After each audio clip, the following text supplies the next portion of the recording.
ochna asem eno nti no se woni wodofo bi wadamfo bi wobusuani bi obi biara oben obi a wo honoma, make sure to enjoy the moments because you never know when it will end, either in arguments or anything at all. A bit me atete muntem na eno sa no asem a abaya boboa no a eye asefem kakra ena ende ye betwetwe ho nkommo mama yentwe ho simane fa ende dwumedie trend date no enhyehyɛ so.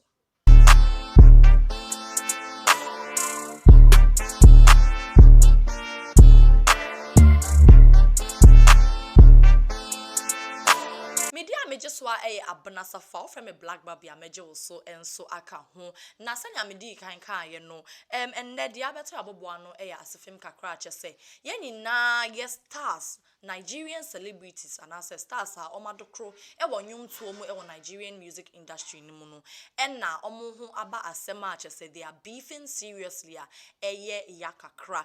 These people are in person of Tiwa Savage, our very own lovely artist Tiwa Savage. One ho me yampu obio Davido. Yes, omo na omo mi no omo ho aba asema achese omo nya akasakasa kakra. It's surprising and it's happening at the same time. Yes, now when na ye wo ho na Tiwa Savage we're taking legal actions against Davido or Tremwa.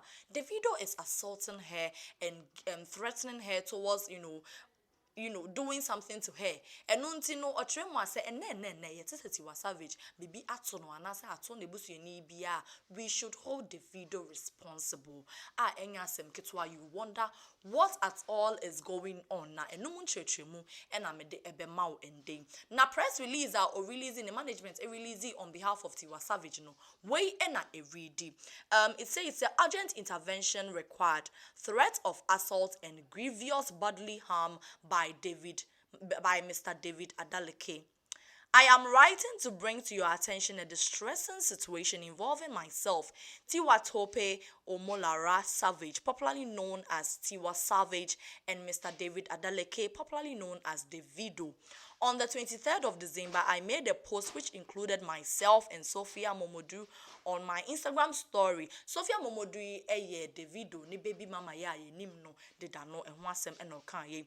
A feature on Instagram which allows you to put up a post for 24 hours, and Mr. David Adeleke sent messages to my manager, who's also part of his management team, that I shouldn't worry and should never say a word to him, and that I was taunting him, uttering very disrespectful, malicious, and derogatory words to my person.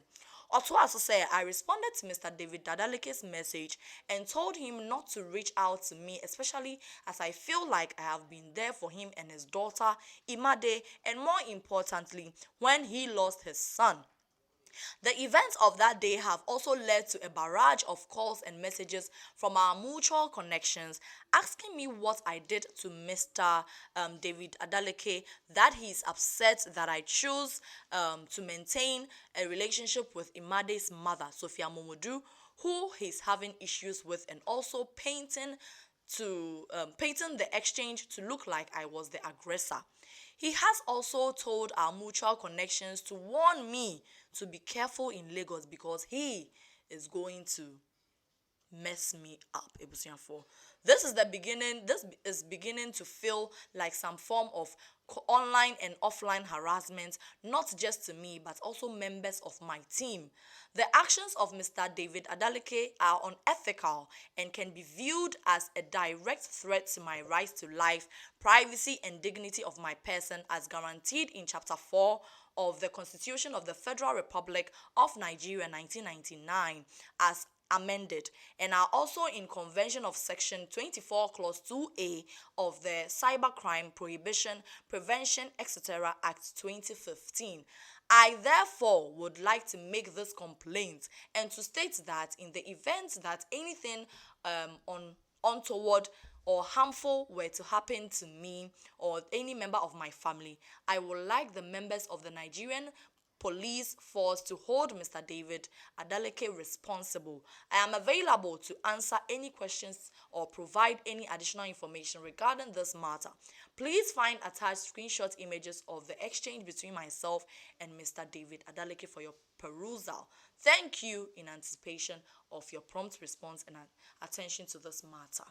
Ebusuafo chese asemwe asefem na say nsem no obo ne tofa or try and say on the 23rd December no chese Davido den eba ne honoma or contact ne management no omo ye den all ma threatening messages say because one ne baby mama Sophia eda so namfofo nti no onhwe ne husu yi chese bibia betumi ato no enum na ye nua ba yi we release sa press release ya eno try yesese bibi eto no in any way a betumi aye Davido na we na ye friend no social media in-law for yes social media in-law for so we be say sorry to whoever is affected. Davido is still in love with Sophia and Chioma is just a jealousy equipment for him. Anytime he is angry with Sophia, he flaunts Chioma so people will assume Sophia is bitter and jealous. His PR team is working. This Tiwa Savage issue exposed him.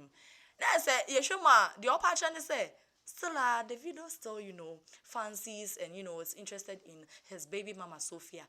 Enunti na say Tiwa Savage that's so bad no wanna say like because on Tiwa Savage very very close send me can enunti na metro mo say was so to me bo ho modern say over holding every moment with whoever you are with and I say whoever you are friends with and very close because you never know the situation a bit to me amamuntim atete we asifim bebre yes enuntim no mama yentum boy ho modern say yebehwe enim na sa ensemsema aba between Davido and Tiwa Savage no ebekoso na another person on social media ebetre mu say this all is because Sophia is the one who is stopping Davido from seeing their child Imade. And so now say on social media Imade is sending some messages to ne papa or Tremwa she needs attention and people are assuming say Davido is the one neglecting Imade. Now they are what in semi mubia no yebe make sure say trend date ya de be som wo emre pemu. Now they are made try to okra e wo ende de animu no ye ni na enim say TB Joshua waka baby pastor yi ni BBC investigative way about everyone. Especially, I know you have questioned it and asked, Nipa no we about saying, and na afe no movie sa video no epie. Now when na anas aremi yaw anas ankasa abeyi ano ye bisa na say what's the importance of this expose in the first place? No tremu say nipa ne wu no interest say ne niama na oye e wo biase e affect nkrofo still even which affecting nkrofo traumatized wise no interest say omu yimpie no tremu is very needed. Because sania even Gaddafi owu ye no crampo no ne yi ne niama ne ye ka ho nsema atrocities or ye no sanso no ugidi say when it comes to abuse we should address this and this is something they've been carrying out a long time. We say for menkushe video ni enye ho ntiase ne so e ha say e na me de ende trend it no ABC na me ka wo say me din di abana safa subscribe ni entumi e ma trend it abribia hwe video no na da sende me sande biom abesom mo. Yourself for for those who don't know you. Well, my name is Anas Arimia. I'm a cover journalist for Ghana, and I work with the BBC. Okay. I'm sure you are part of this. Well, I wouldn't say we all have contributed to it to make this documentary a success. Okay. Now, what is the major takeaway from this? Well, I think that the major takeaway from this is the level of abuse that we've all seen in this film. And I don't want us to look at it with the lenses of religion. It's a pure human rights abuse story, which all of us as journalists have been doing. And when you have a situation where girls have been raped, girls have been sexually abused, where there are manipulations of miracles and others, it's about time we say no to these things and we stand firm and say it as it is. Let people know what the real story is. A lot of people perceive this as an attack on the church. Well, I don't think it is. And I have emphasized that we are not here to talk about religion. We are here to talk about human rights abuses. We've done stories on human rights abuses all our lives as journalists. This is not any different from the stories we do.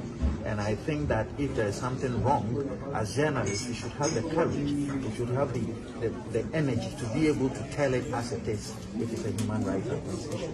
So the man is dead now, and the documentary is out. Question a lot of people's minds, what next? What do you think? What are your recommendations? The death of a person does not mean that the issue is dead. There are equally important and many victims who have suffered as a result of the man's atrocity.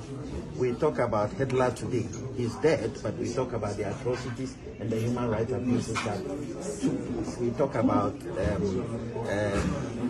a lot of leaders, dictatorial leaders who have committed crimes, and we still talk about them. So the death of a man does not extinguish the crime. We have to be bold as African journalists to tell it as it is once it affects people. Have you thought about the trauma all these women are going through? Have you thought about the problems that these people are facing? How do we address the situation? There is government side of it where when the church broke down, nothing happened. As journalists, we should be asking the question, what was government supposed to do? Why is it that nobody was brought to book when clearly the building fell as a result of structural defects? So these are all issues we have to look at as journalists and ask the right questions to make sure that there is an answer to it. Thank you very much.